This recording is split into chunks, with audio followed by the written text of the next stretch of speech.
हे जे अनधिकृतरित्या जे चाललेलं आहे रात्रीच्या वेळेमध्ये याला जबाबदार कोण? जिथं परमिशन दिलेली आहे ना तिथं जाऊन तुम्ही तक्रार करा. ठीक आहे. कुठं आता तुम्हाला माहिती आहे ते. हा, इथून पुढे फोन करू नका. तहसीलदार असं म्हणतात की मला फोन करायचा नाही. नाही, पण इतर ठिकाणी जर चालू असेल तर तुम्हाला फोन करायचं की नाही करायचं? मेसेज करा. मेसेज करू, फोन करायचा नाही. मेसेज करा. जिल्हाधिकारी साहेब, आम्ही दाद कुणाकडे मागायची? ग्रामस्थांनी दाद कुणाकडे मागायची? माणगाव तालुक्यात लोकशाहीचे धिंडवडे निघत असून खुद्द तहसीलदारांनीच प्रशासकीय उत्तरदायित्वाचा गळा घोटला आहे. मला फोन करू नका, फक्त मेसेज करा असे सांगणारे तहसीलदार बिपिन लोकरे आता मेसेजेसला सुद्धा केराची टोपली दाखवत आहेत. रात्रीच्या अंधारात डोंगर पोखरले जात असताना पुराव्यासह मेसेज पाठवूनही हे अधिकारी डोळ्यावर पट्टी बांधून कुणाची वाट पाहत आहेत. पहा आमचा हा ग्राउंड रिपोर्ट. आमचे प्रतिनिधी पत्रकार यांनी तालुक्यातील अवैध उत्खननाचे रात्रीच्या वेळी सुरू असलेल्या बेकायदा कामांचे पुरावे तहसीलदारांना व्हॉट्सअपवर पाठवले आहेत. पण साहेबांकडे हे मेसेज पाहायला वेळ नाही की उत्तर द्यायला सौजन्य. प्रांत अधिकारी रजेवर आहेत म्हणून तालुक्याचे पालकत्व ज्यांच्याकडे आहे ते तहसीलदार मात्र न बघण्याची भूमिका घेत आहेत. 2-2 वर्षे अनधिकृत गौण खनिज प्रकरणात जप्तीची नोटीस निघत नाही, वसुली केली जात नाही. हे सर्व नेमके कोणाच्या आशीर्वादाने सुरू आहे? आमचे प्रतिनिधी प्रसाद गोरेगावकर यांनी बिपिन लोकरे यांच्याशी संपर्क साधण्याचा प्रयत्न केला, पण त्यांनी फोन करायचा नाही असे स्पष्ट आदेश दिले. हॅलो सर, नमस्कार. हा, बोला. तुम्हाला व्हॉट्सअपला पण मेसेज टाकला होता मी कालच्या त्या वडगावच्या भरावाबाबत. आत्ताही तिथे गाड्या चालूच आहेत. गावकऱ्यांना साहेब त्याची रॉयल्टी परमिशन आहे. हो ना, रॉयल्टी परमिशन आहे, पण तुम्ही काय करावं अशी तुमची अपेक्षा आहे? रात्रीचं काम बंद ठेवा ना, दिवसा करू द्या ना साहेब. कुठल्या अधिकारामध्ये त्यांच्या कुठल्या नियमामध्ये त्यांनी रात्रीचं काम करायचंय? जिथं परमिशन दिलेली आहे ना तिथं जाऊन तुम्ही तक्रार करा. ठीक आहे. कुठं आता तुम्हाला माहिती आहे ते. हा, इथून पुढे फोन करू नका. बरं, ठीक आहे, ओके. बरं, त्यांनी सांगितल्याप्रमाणे त्यांना अनेक मेसेज केले, उत्खननाचे फोटो आणि व्हिडिओ पाठवले, पण साहेबांनी त्या मेसेजेसला साधा रिप्लाय देण्याचेही कष्ट घेतले नाही. कायद्यानुसार तहसीलदार हे तालुक्याचे कार्यकारी दंडाधिकारी आहेत. मग प्रांत अधिकारी नसताना दाद कोणाकडे मागायची? तहसीलदारांचा हा डिजिटल मौन नेमका कोणाला फायदा पोहोचवण्यासाठी आहे? जर एका पत्रकाराच्या मेसेजची ही अवस्था असेल तर सर्वसामान्य नागरिकाच्या तक्रारी साहेब कचऱ्याच्या डब्यात टाकत असतील का? जिथे परमिशन घेतली तिथे जा असे उद्धट उत्तर देणारे तहसीलदार हे विसरले आहेत का की परमिशनच्या अटींचे उल्लंघन झाले तर कारवाई करण्याचे अधिकार स्थानिक दंडाधिकाऱ्यांचेच असतात. शासनाचा कोट्यवधींचा महसूल बुडवला जात आहे, पर्यावरणाची कत्तल सुरू आहे आणि प्रशासन मात्र मेसेज खेळत बसलाय. जिल्हाधिकारी महोदय, हे पुरावे पहा आणि ठरवा की आपले अधिकारी लोकांच्या समस्या सोडवत आहेत की माफियांचे रस्ते मोकळे करत आहेत. या प्रशासकीय निर्लज्जपणाचा जाब विचारल्याशिवाय आम्ही स्वस्थ बसणार नाही. गेली 3 दिवस वडगाव येथे उत्खनन चालू आहे. आपण बघू शकता किती मोठ्या प्रमाणात उत्खनन चालू आहे.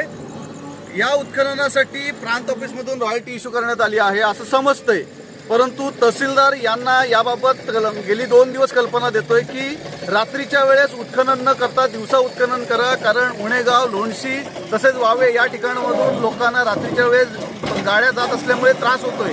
जिल्हाधिकारी साहेब, आम्ही दाद कुणाकडे मागायची? ग्रामस्थांनी दाद कुणाकडे मागायची? आमच्यासारख्या पत्रकारांना जर ग्रामस्थ म्हणत असतील की आम्हाला रात्रीच्या वेळेस या गाड्यांच्या आवाजाने त्रास होतो, आमची झोप पूर्ण होत नाही, तर अशा वेळेला ज्यांनी रॉयल्टी दिली तालुक्याचे प्रमुख जे तहसीलदार आहेत त्यांना आम्ही विनंती केली की बाबा तुम्ही दिवसा काम चालू करा, रात्रीचं काम करू नका.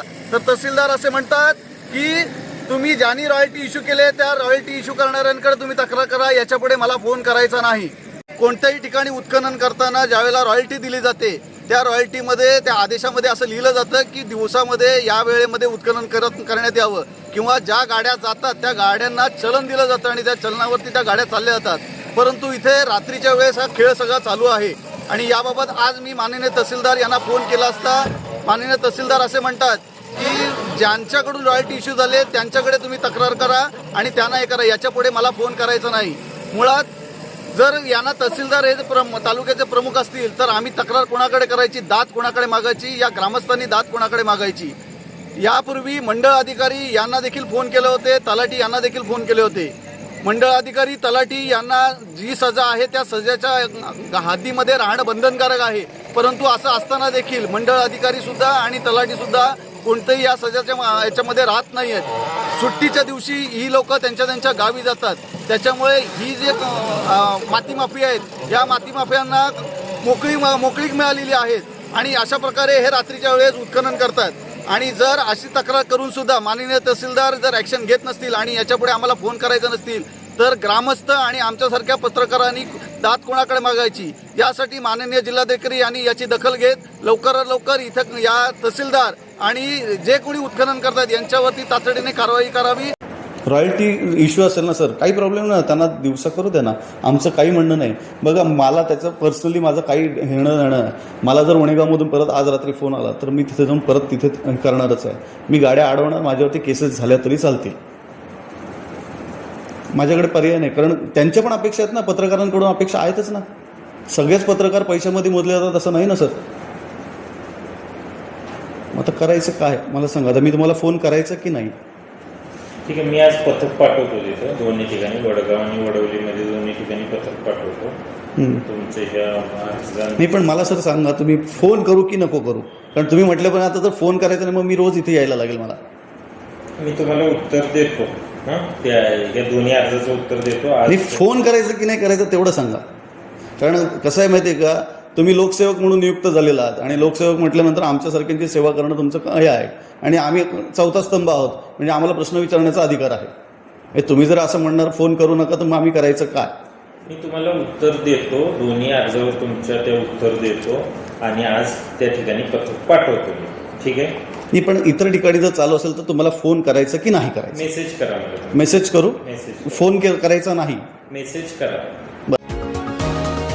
तुम्ही पाहत आहात विस्टा न्यूज मराठी.